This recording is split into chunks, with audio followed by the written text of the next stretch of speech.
O Instituto Cidade tem a satisfação de entrevistar o médico veterinário mestre Jairo Nunes Balsini, que é mestre em Ciências da Saúde pela Unisul, tem pós-graduação em Neurologia Canina e Felina, tem formação em Neurologia pelo Colégio Europeu, tem aprimoramento em Neurologia Clínica e Neurocirurgia, tem curso teórico e aplicado de Neurologia Veterinário, tem curso de Epilepsia Canina, Master em Neurocirurgia, professor de pós-graduação em Raciocínio Clínico, professor de Neurologia, professor de pós-graduação em Neurologia de Pequenos Animais, professor de pós-graduação de Qualitas, cursando pós-graduação de Neuro-Oncologia no Hospital Sírio-Libanês, é membro da Associação Brasileira de Neurologia Veterinária. Professor, um invejável currículo que li com muito prazer e vejo agora que estou falando com uma autoridade significativa na área de tratamento dos pets, dos bichinhos que hoje todos amamos. Eu queria saber, professor, a medicina veterinária até pouco tempo era um assunto de fazenda, era lidar com grandes animais e normalmente restrita como área de trabalho. E hoje se sabe que ela ampliou-se, ela espraiou-se pela sociedade, ela tem uma função de interesse público, de cuidados de pequenos animais, com uma variação muito grande de especialidades. O senhor poderia nos situar sobre a medicina veterinária? Agradeço imensamente pelo convite, né? É sempre um prazer discutir, participar, poder explanar um pouco em relação ao que é a medicina veterinária hoje, né? Então, nós tivemos um primeiro contato, né, justamente, né, pela garotinha, no qual ela passou por um procedimento cirúrgico. Mas vamos lá, isso é um tema extremamente relevante, porque se a gente for pensar, eu falo e converso muito com meus alunos, que a medicina veterinária ela deu um boom mesmo em determinadas regiões de 10 anos para cá. Por quê? Realmente, como o senhor falou, se nós formos pensar na medicina veterinária, vou levar no veterinário. O veterinário atendia bovinos, atendia equinos, né, que são os cavalos, suínos, são os porcos, as aves, atendia cão, gato, animais silvestres. Então, praticamente, era um médico veterinário que ele atendia tudo. E por que a gente sentiu, e isso, na verdade, tanto fora do Brasil, Estados Unidos, na Europa, isso já vem se desenvolvendo há algum tempo, e eles têm uma tecnologia um pouco mais avançada do que a nossa, e graças a Deus, hoje, né, muitas dessas tecnologias nós temos no Brasil, e temos excelentes profissionais referências aqui no nosso país. Então, se deu qual o motivo que a gente começou a evoluir? Justamente porque os animais eles começaram a ter um aumento de expectativa de vida. A própria cultura, antigamente, era o quê? Eu não vou tratar um animal, vou dar comida ali, não vacino, não faço nada, e meio que a expectativa de vida deles, ela era baixa, sobrevivia 5, 6, 7 anos. Hoje não, hoje a expectativa de vida aumentou justamente por isso, pelo bom tratamento dos tutores em si, e justamente por essas áreas que nós dividimos. Essas áreas já têm algum tempo na medicina humana. Hoje, por exemplo, você fratura um braço, né, rádio, una, enfim, você não vai no oftalmologista, você vai no ortopedista. Antes, a medicina veterinária não tinha isso. Era meio o veterinário que fazia tudo. E isso aumentava, querendo ou não, né, um índice de erros, porque ninguém sabe tudo. É muito possível atender dermatologia, ortopedia, neurologia, oncologia. Então, é muito assunto. Não tem como a gente abranger todo esse conteúdo. E aí, começaram essas divisões de áreas. Então, quem trabalha com grandes, só para ter noção, Tem uma área em equinos que trabalha só com o sistema locomotor. Tem uma área em equinos que trabalha só com odontologia. Olha só, então olha essa divisão também na parte de grandes animais. E assim nós temos os bovinos na área de reprodução. E agora puxar para a minha parte, que é a área de pequenos animais. Eu hoje trabalho com neurologia, tanto neurologia clínica quanto neurologia cirúrgica. E existem essas divisões, dermatologia, ortopedia, existem associações brasileiras. Cada área tem sua associação brasileira. Porém, nós não consideramos algumas áreas ainda como especialistas. Por quê? Porque nem toda área dessa tem prova. Então, nós somos considerados especializados. Algumas áreas que já são antigas, por exemplo, anestesia, quando você faz residência e você presta uma prova, você se torna especialista mesmo. Nós, como não temos provas ainda, por mais que nós fizemos a pós-graduação, nós somos especializados. Então, algumas dessas áreas já estão produzindo essas provas para que comecem a disseminar e a gente comece a linkar e ter essas divisões. Neurologia, oncologia, dermatologia e assim sucessivamente. Então, os animais precisam disso. Os animais precisam.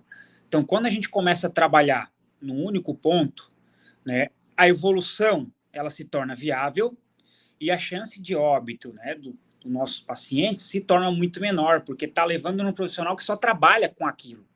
Então, acaba que o tratamento é diferente. E o prognóstico, que é como o animal vai responder, ele se torna melhor quando aquela pessoa que realmente leva no profissional, que é daquela área. Eu não sei há quanto tempo houve o crescimento e a ampliação dos cursos de veterinário. Eu sei que há alguns anos havia em Santa Catarina um único curso, se não me falha a memória, que ficava em Lages. Sei que agora há vários. A proliferação diminuiu a qualidade ou deu mais interação, possibilitou mais saberes? Quando eu me formei, eu sou formado em torno de 10 anos, se eu não me engano, existiam três cursos de medicina veterinária no estado, se eu não me engano, tá? Entre 13 a 15 aproximadamente. Hoje no estado, nós temos mais de 27 cursos, se eu não estou enganado. Então, na verdade, isso é extremamente ruim. Por quê? Porque acaba que a maioria desses cursos não tem a qualidade como deveria. Né? Então, muitas vezes não valorizam um profissional no qual está ali ministrando aula, né? Os professores que são professores que têm currículo, que estão lá, e muitas vezes, né, o salário não é aquelas coisas, e eles acabam que não valorizam, e o ensino, ele se torna sucateado. Porque só para ter noção, o número de cursos que nós temos de medicina veterinária em Santa Catarina passa do número nos Estados Unidos. Só para ter noção. Então, agora, senhora, contabiliza isso no Brasil inteiro. Olha a quantidade de curso que tem. Então, você pega um curso que ele custa um valor X, sei lá, vou estipular um valor de 4 mil, por exemplo, que é o valor em média que custa o curso de medicina veterinária. E existem cursos que eles estão custando R$ 700. Então, o que acontece? Eu acho que a gente tem uma discrepância muito grande. Esse curso que custa esse valor, possivelmente ele não vai ter o investimento que deveria. Não vai. Então, vai pagar um mau professor, não vai ter estrutura, vai ser aulas online, provas online. Então, coisa que não tem como. Nós trabalhamos com a área da saúde. Tem que ser presencial, tá? É obrigação ser presencial. Eu acho que eles têm que investir, o conselho tem que ir mais atrás, né, dessas graduações, o MEC tem que ir atrás, tem que ter comprovação, tem que ter estrutura, tem que ter nota para abrir. Porque não é simplesmente entrar. Você está trabalhando com vidas. Aí, quando chega lá, você vai atender um paciente, né, numa mesa de cirurgia, né, acontece algo que está sangrando, você nunca viu um sangue na sua vida porque foi tudo online, a chance de esse paciente virar óbito é gigantesca. E é isso que me preocupa. Me preocupa muito em como os profissionais vão vir daqui para frente. Será que realmente querem tentar uma residência? Não querem? Querem pós? Ou eles querem realmente essa questão de aula online? É uma questão brasileira, né? Eu fiquei impressionado com a informação de que só Santa Catarina tem mais curso de medicina veterinária do que os Estados Unidos. Na área de direito, o Brasil tem mais cursos do que o resto do mundo todo juntos. O resto do mundo junto não tem o número de cursos de direito que há no Brasil, por exemplo. E não é só o direito e a medicina veterinária.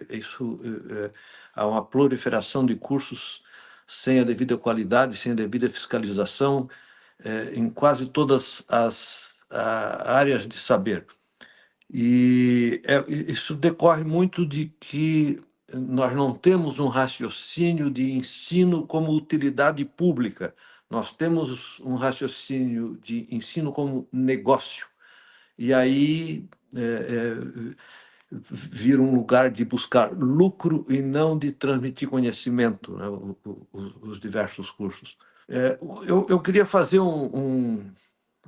uma pergunta, digamos, meio sociológica, né? Que não sei que apreciação o professor tem da humanização, de afetos humanizados com relação aos bichos. Quer dizer, você vê na internet, nas diversas manifestações, várias expressões como confio mais nos bichos do que nas pessoas, os animais nos amam mais sinceramente do que outras pessoas. Quer dizer, há uma humanização e uma humanização supervalorizada dos animais. Como a veterinária vê isso? Isso é um tema bem discutível, na verdade, né? Isso eu falo muito com meus alunos em relação a isso. Né, nós temos animais, é o que eu sempre falei, às vezes, porque sou médico veterinário, eu tenho que ter 50 animais lá dentro de casa. Eu acho que a gente não parte desse princípio. Acho que nós temos o animal, né? Nós gostamos deles, isso sem sombra de dúvida, fizemos tudo por eles, tá? Só que assim, a questão de humanizá-lo, a gente tem que tomar um certo cuidado. Por quê? Justamente que a gente está lidando com alguns animais que eles transmitem doenças, que nós chamamos de doenças que são consideradas zoonoses, né? Ou seja, transmitem deles para nós seres humanos.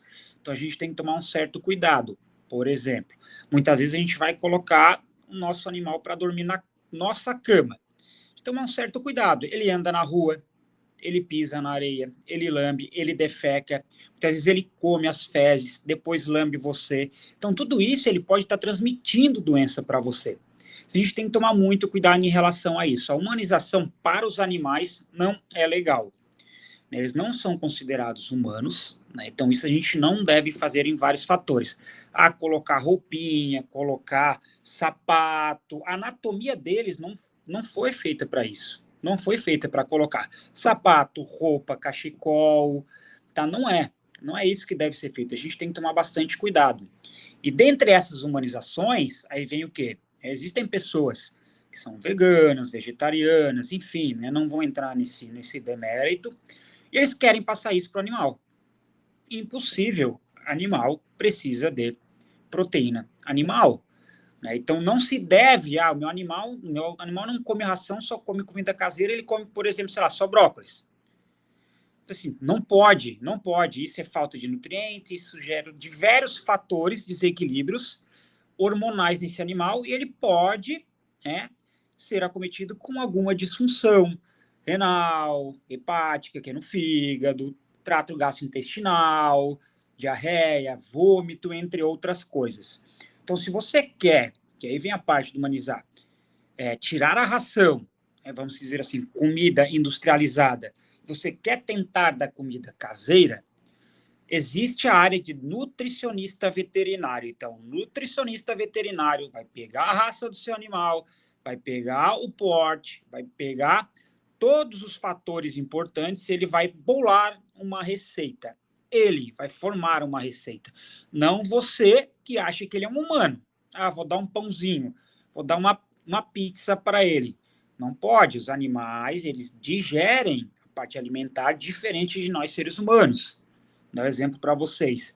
Comida gordurosa ou com alta intensidade de carboidrato, eles podem ter pancreatite. diferente de nós seres humanos, né? Nós temos pancreatite muito, um dos fatores é o álcool.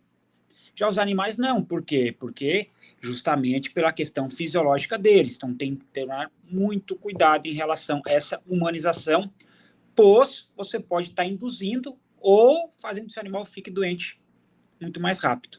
As posições alimentares diante do cotidiano, elas também são ideológicas, né? E muitas pessoas, movidas por uma gama de valores, querem brigar com a própria evolução, né? Por exemplo, um gato, evidentemente, evoluiu na direção de se alimentar de carne de outros animais, e algumas pessoas querem pôr o seu modo de pensar o mundo, convencer, argumentando com o gato ou com o cachorro, né? Isso de fato existe. E se nota muito também, eu não tenho tanta convivência pessoal para formar conclusões que não sejam ver cenas na internet. Pessoas que beijam animais na boca, pessoas que dormem com os animais, como já foi falado, e eu já percebi que os próprios médicos, quando vão receitar alguns remédios, como os preventivos de vermes, já pergunto: tem animal em casa ou não tem? Conforme tem animal em casa, você tem que ter a dose anual de uma forma ou de outra.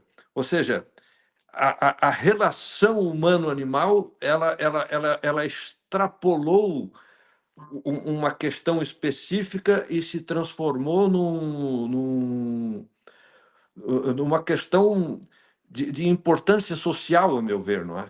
Uma coisa importante, né, Celso, a gente está comentando aqui, é que é extremamente importante, né, diante de tudo que a gente já conversou, ter este contato com o animal. Isso melhora até criança, melhora a questão do sistema imunológico, né? Então, na verdade, só trazem benefícios. Porém, o que nós estamos dizendo aqui, né, deixar bem claro, é que tem que tomar cuidado e não deixar o animal lamber a sua boca. Cuidado, né? Vai dormir na sua cama. Você não sabe onde ele entrou, ele tem acesso à rua. Alguns animais têm acesso à rua, por exemplo, com uma espécie felina, né? Os gatos. Então a gente sempre brinca, sempre fala, porque na verdade o cão ele é considerado, né, um animal doméstico. A gente chama, fala, obedece. O gato não, né? O gato a gente fala que não é considerado doméstico, porque chama, fala qualquer coisa, ele não vem. E o gato, ele sim é uma espécie extremamente carnívora. Ele é uma espécie que come muita carne. E às vezes o pessoal não vai lá e dá uma outra alteração, um outro alimento. Vou dar só um exemplo já, Léo. O que acontece? O que o pessoal dá muitas vezes? Eles dão peixe cru para gato. Porque, por que a gente aprende isso? Desenho, né? Desenho, a gente via isso quando era pequeno, então dá peixe. O problema é que o peixe, ele libera, né, ele tem uma substância que ele pode fazer que o gato tenha algumas alterações neurológicas. Então, ele vai inibir um aminoácido no gato, fazendo com que ele tenha distúrbios neurológicos, o peixe cru. Então, nós temos que tomar muito cuidado. Outro ponto importante, alimentação, alimentos crus. Carne, por quê? Porque o animal pode contrair alguma endoparasitose, que são os vermes. E aí a importância que o médico pergunta se nós temos contato com animais ou não, porque pode ter essa transmissão até às vezes de forma errática. E aí, por isso, esse protocolo deve ser feito corretamente. E hoje se chama tutor, né? Quer dizer, a família que cuida do gato, o comportamento dela nos hospitais, o comportamento dela diante de uma sala de cirurgia. Quer dizer, sabe-se que um dos problemas das emergências de hospitais humanos, as famílias causam uma série de problemas que atrapalham, às vezes, as funções médicas. Isso também existe com relação aos tutores e os seus tutelados quando estão hospitalizados? Olha, isso aí é uma pergunta que, olha, é uma coisa que sobrecarrega nós médicos veterinários, tá? Acontece muito. acontece bastante, tem uma sobrecarga, e às vezes eles ficam perguntando, por que utilizou essa medicação? Por que não utilizou aquela medicação? Sendo que nós somos os profissionais, nós, né, lidamos com aquilo no dia a dia. Deu uma deiscência de ponto, né? Ou passou um tratamento diferente. Por que fez isso? Por que um animal não está melhorando? Então, a sobrecarga em nós veterinários, ela é intensa diariamente também. Principalmente quando o animal está internado, o animal está mal. E sabe qual é o grande problema nosso na medicina veterinária, diferente da medicina humana? Que muitas vezes os tutores só levam os animais quando realmente eles estão muito debilitados. E às vezes a gente não consegue reverter o quadro. E eles começam a jogar essa culpa para cima de nós, como se nós fôssemos o errado. Só que muitas vezes a gente chega ali, o paciente não tem muito o que fazer. Né? Com certeza nós vamos tentar o máximo. E aí eles ficam jogando essa culpa em nós, como se nós tivéssemos culpa, porque o animal está 7 dias com diarreia, 7 dias com vômito, ou porque não foi feito um protocolo vacinal, ele contraiu uma doença. Entendeu? Então, essa sobrecarga na medicina veterinária ela é muito grande, tanto que um dos maiores índices, na verdade, eu acho que está em primeiro de burnout, na área de medicina veterinária, devido a essa sobrecarga intensa que muitos dos tutores, eles vão às vezes só para conversar e contar da sua história de vida, muitas vezes dos seus problemas em casa, e esquece que o animal está ali. Então, na verdade, nosso trabalho, que é tratar o animal, nós não conseguimos, porque ele não fala o que ele tem e fica falando dos seus problemas. E aí nós temos que trabalhar como psicólogo. Então, ele joga a emoção, né, o que tem de ruim nele para nós. Nós já absorvemos aquilo no início, a gente está trabalhando ali, está 8 da manhã, vai até 10 da noite, e é sempre, sempre, sempre, fora as mensagens de WhatsApp que vem aí de N coisas que a gente recebe. Uma questão que também se levanta muito é do animal que já esgotou o ciclo de vida e que naturalmente morreria, e que muita gente força uma sobrevida do animal que eu penso que é em detrimento do próprio animal. Quer dizer, depois de certa fase, a meu ver, tudo que o animal pode ter é sofrimento, e esse sofrimento é para suprir o egoísmo do tutor, para suprir uma declaração de amor de e não que a mim me parece bastante egoísta, porque o animal, depois de certa fase, se ele é mantido artificialmente vivo, principalmente fora do ambiente hospitalar, ele está em sofrimento, não está em gozo de vida. A ética médica veterinária, como lida com isso? Aconteceu até comigo esses tempos, uns 3 meses atrás, de um cãozinho, porte pequeno, que ele tinha em torno de 19 anos, e 19 anos, né? Então já é uma idade no qual o tecido vai degenerar. Né? Então acaba que o tecido vai degenerando, né? O que tem a apoptose, que é a morte celular programada, e isso é vida, fisiologicamente isto é normal, não tem como nós intervirmos nisso. Aí chegou um momento que a tutora não queria fazer exame, por exemplo, eu falei para ela, ela tem um possível tumor em determinado local, mas ela é idoso, né, eu não quero fazer exame, que não vai querer operar, eu concordei com ela, só que aí não melhorava, e ela queria, doutor, o que eu faço, o que eu faço, o que eu faço? E eles não entendem que já foi, né, então o tempo de vida dele se esgotou aqui na Terra. Só que eles não falam, eles não vão chegar e falar que nem nós, né? Eu não aguento mais. Eles não falam. Então, essa parte tem que partir do médico veterinário. O médico veterinário não pode ter medo de falar com seu tutor e falar: olha, vai ser melhor para ele, ele está sofrendo, a senhora, o senhor, enfim, os tutores estão sofrendo porque fica vendo ele naquela agonia, ele não melhora, porque não vai melhorar, porque ele já tem alterações significativas, e isso tem que partir do médico veterinário deles. Olha, agora chegou o momento, se despede, ele não sente dor, a gente vai aqui para o canto, você pode assistir se você quiser, é anestesiado, tudo certinho, é um protocolo ético que faz parte do ciclo de vida desses animais. é extremamente normal. Isso eles têm que saber e entender que vai chegar a hora. Uma pena que eles sobrevivam um pouco, porém, já sobreviveram bem menos. Se a gente pegar uns 30 anos atrás, os animais sobreviviam até os 4, 5 anos de idade. Né? Se não me engano, ano passado morreu um cão que era o idoso, ele chegou a 30, 35 anos. A faixa etária de animais de porte pequeno, por exemplo, chega a 18, 20, espécies felinas, 25. Então, isso é importante, isso eles têm que saber. Existe aquele fora da curva que vai sobreviver mais, mas o padrão vai se manter. Uma outra dúvida que eu tenho, também correlacionando com o comportamento de humano para humano, é a intervenção medicamentosa.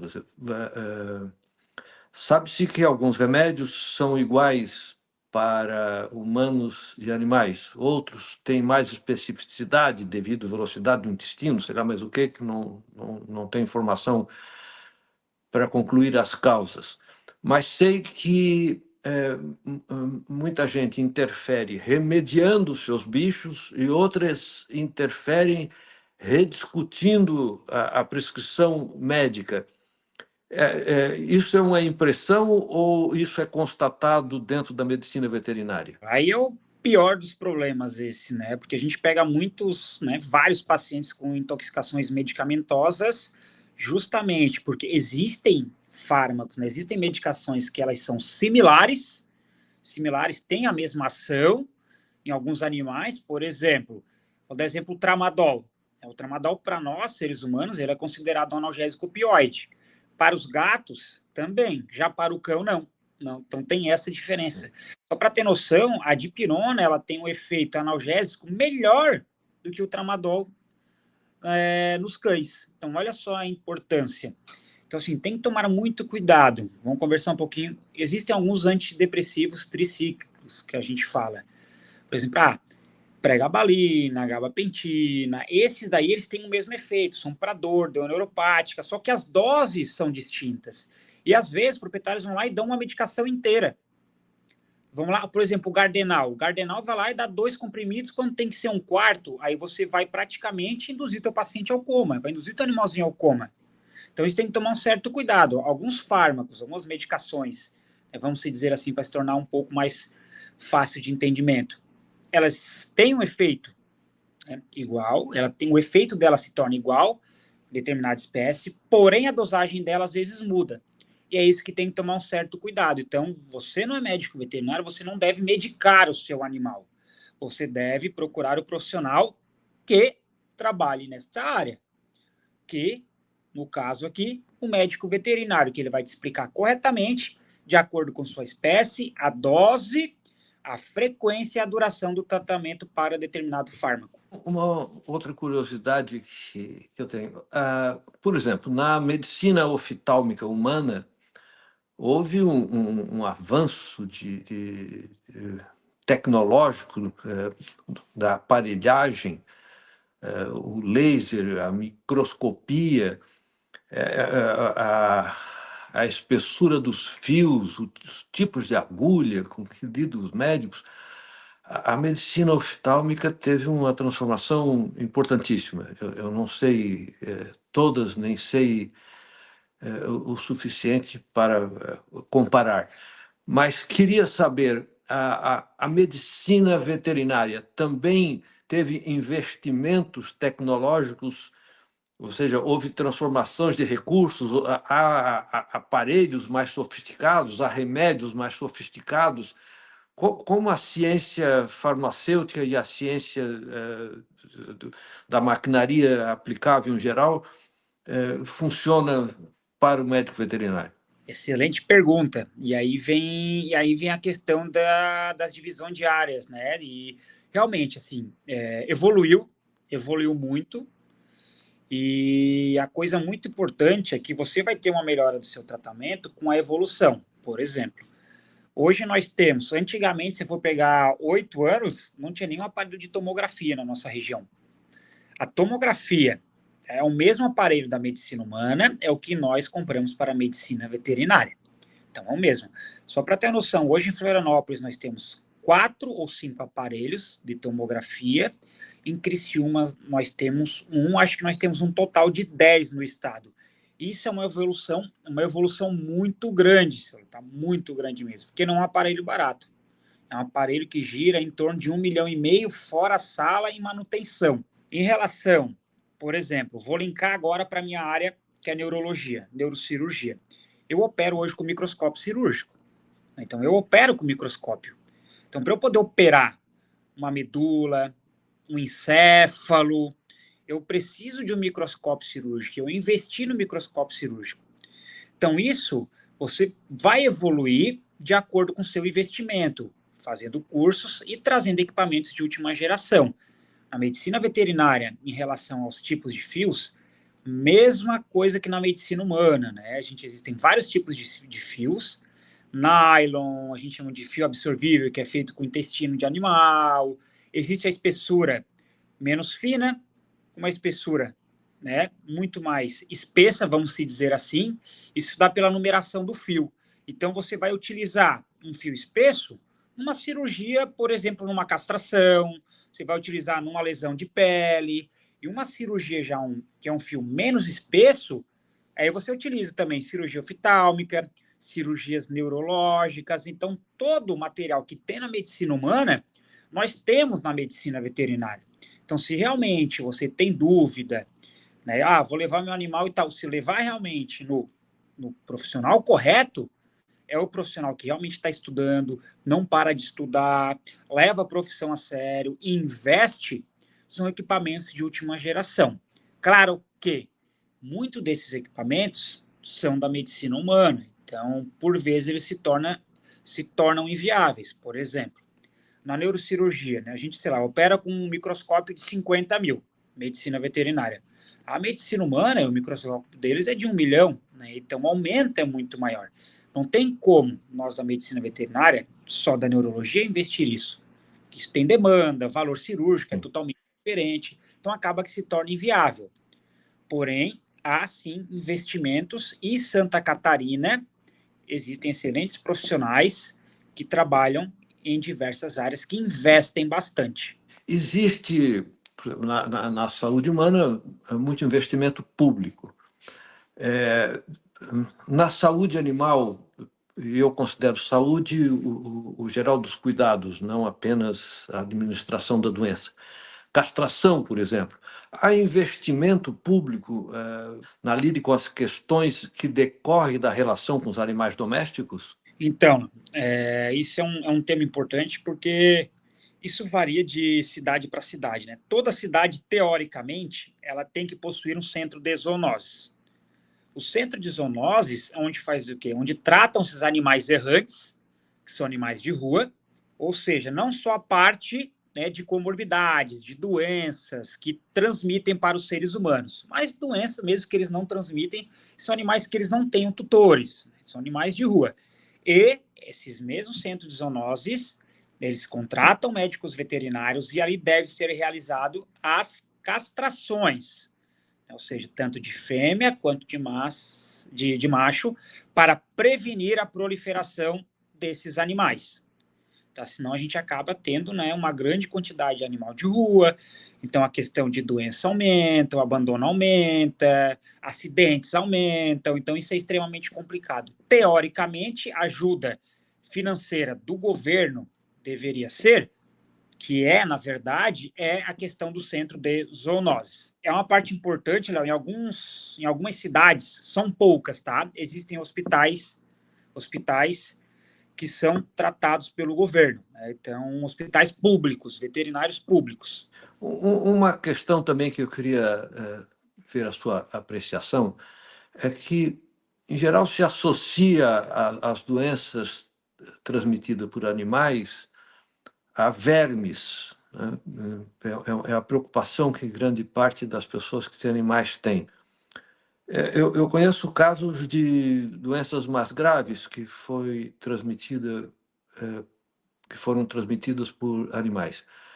E por animais que não são exatamente os animais com que se preocupa, que é o cão e gato. Eu conheço alguém que sofreu toxoplasmose e parece que foi transmitido por caturrita.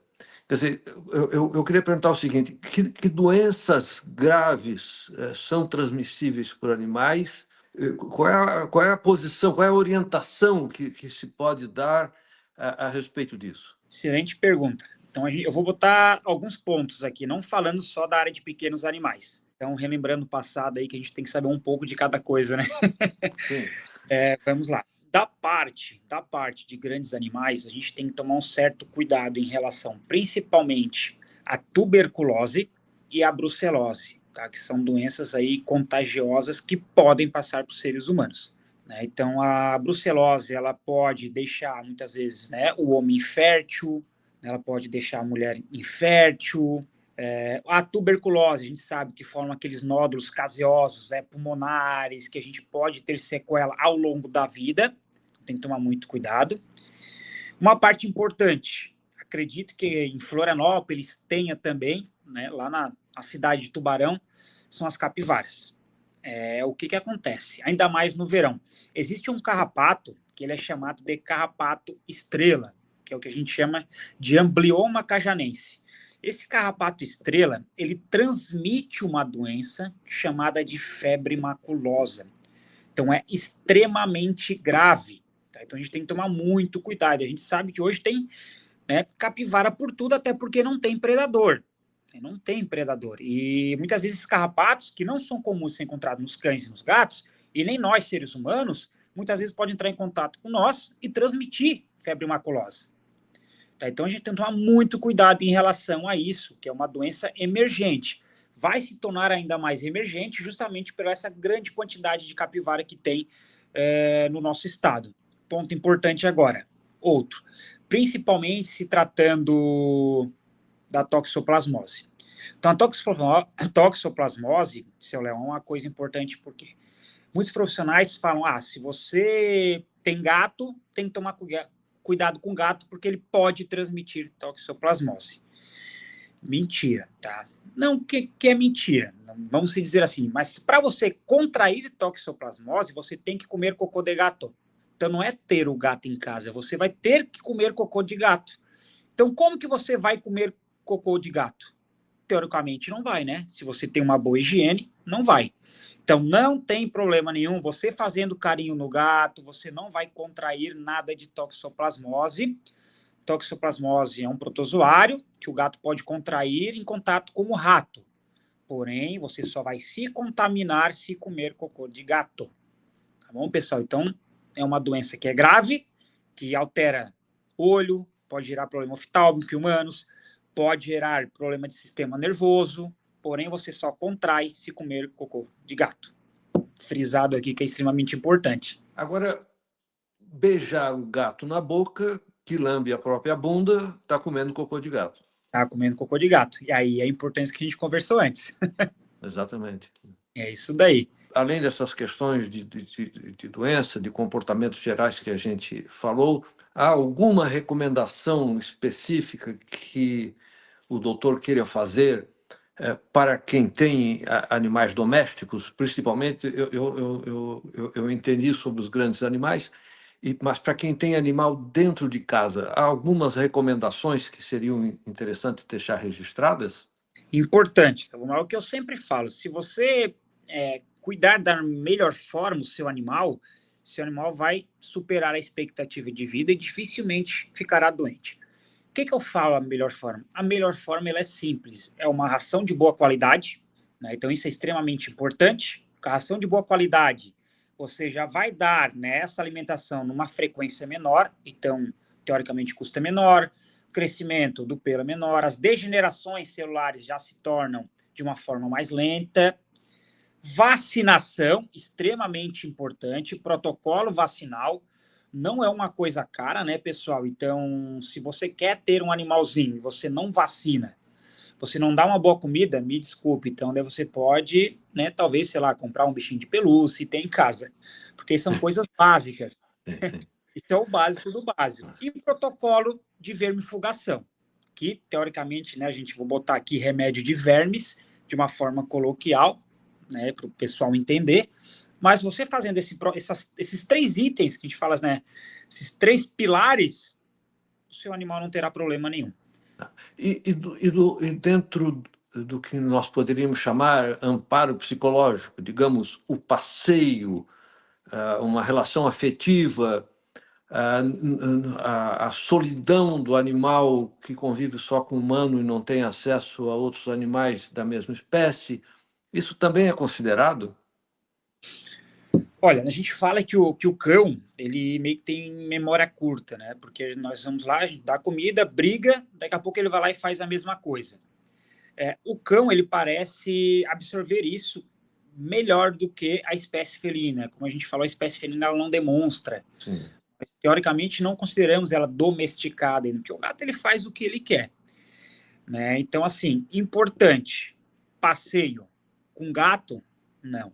Saiu um estudo importante, seu Léo, que eles falam que gatos, na espécie felina, que convivem dentro de casa ou dentro de apartamento, eles aumentam a expectativa de vida, tá? Mais de 5 anos. Então, se a gente pega um animal que tem acesso à rua, que sobreviveria 10, um animal dentro de casa, 15 anos. Já o cão não. O cão, o ideal é que a gente passeie principalmente com aquelas raças que são mais ansiosas. São raças toys. Spitz alemão, o Lulu da Pomerânia, o York, o Shih Tzu.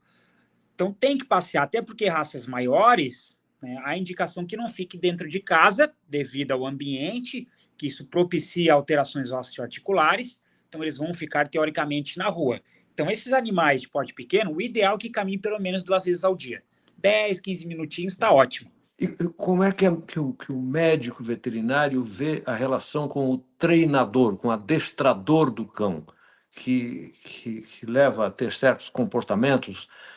Há quem diga que isso é estressante, há quem diga que é estressante no começo, mas depois facilita a vida do animal. Como é que o médico vê isso? Só ponto positivo. Né? É o que eu sempre falo, assim, se você tem alguma dificuldade com seu cão, o ideal é adestrar. Existem adestradores e adestradores, né, Léo? Isso é importante saber. Só para ter noção, tem uma adestradora na minha cidade que, se a gente quiser marcar horário com ela, a gente só vai ter horário depois de maio. Além de ela ser médica veterinária, ela trabalha de uma forma que ela vai lá e vai um tempo na sua casa. Depois ele vai ficar um tempo só com ela. Depois ela insere o seu animal junto com outros animais. E aí depois ela retorna para sua casa. Então, ver todo esse trabalho fracionado, quando juntos, então eles meio que têm uma linha de raciocínio. E o animal realmente entende. Mas é o que eu sempre falo, e o que eu vejo também, adestrar, eu vejo uma eficácia melhor em animais que não são adultos, e sim animais jovens. Aquele animal que já passou de 1 ano e meio, eu não vejo um resultado muito bom. Eu não quero dizer que não funcione, mas não se compara um resultado comparado aos animais jovens. Uma pessoa mais antiga diria que depois de pegar as bardas não resolve mais, né? Perfeitamente. E existe, assim, estudos que demonstrem algum resultado na área de psicologia animal? Psicologia animal, ela é algo novo. Existe uma pós-graduação num instituto, que é o IBRA, tá? Não estou fazendo propaganda aqui, mas existe uma área que trabalha com essa parte de psicologia na medicina veterinária. Eu ministro aula lá, dou neurofisiologia, então ela é a pioneira, então acredito, isso está tendo, eles estão estudando, porque agora nós temos ressonância magnética, nós temos outros aparelhos sendo utilizados na medicina veterinária que acredito que a gente vai conseguir, pelo menos daqui 5, 10 anos, ter um embasamento científico melhor. Mas, até o momento, a gente não consegue comprovar muita coisa ainda. Tudo está sendo estudado. Me permita especular um pouco. Eu sei que não é exatamente a sua área, mas evidentemente tem mais formação para opinar do que eu e muita gente que decide, que entende do assunto. A questão da inteligência animal. Há quem compare a uma criança de tantos anos. Há quem diga que só tem uma questão de estímulo e resposta. Já há artigos científicos que sustentam com mais categoria uma coisa ou outra? Eu acredito aí que a gente tenha que comparar, e realmente os estudos falam que eles são comparados a crianças, né, não recém-nascidos, a crianças mesmo. Que essa comparação, a gente sempre tem, né, a questão de extrapolar a medicina veterinária para a medicina humana. Só que eu acredito ainda com estudos a gente vai mudar alguma dessas questões aí. Mas é o que geralmente eles extrapolam isso. Eu adoraria ficar conversando, porque eu estou encantado com a troca de ideia, com as respostas, mas estamos aproximando do final previsto da nossa entrevista. O Instituto Cidade agradece muito a oportunidade de conversar, mas o tempo é seu. Se quiser abordar algo que eu não perguntei, que considere relevante, ou se quiser deixar alguma mensagem que lhe pareça oportuna, o tempo é seu, à vontade. Beleza, então, né? Eu vou deixar uma mensagem que, né, isso é de extrema relevância. Eu vejo né, com meus colegas profissionais e meus alunos, muitas vezes eles se sentem impotentes e eles acham que a medicina veterinária é uma área muito cansativa e muito desistem. Tá? O que eu tenho para falar, pessoal, não desistam. Né? Eu acho que a gente tem uma sobrecarga intensa, mas nós escolhemos a área da saúde, né? Então isso a gente não deve esquecer. Não parem de estudar, é extremamente importante não parar de estudar. Então, pós-graduação, vai para o mestrado, você vai se tornar um excelente profissional se você não parar de estudar.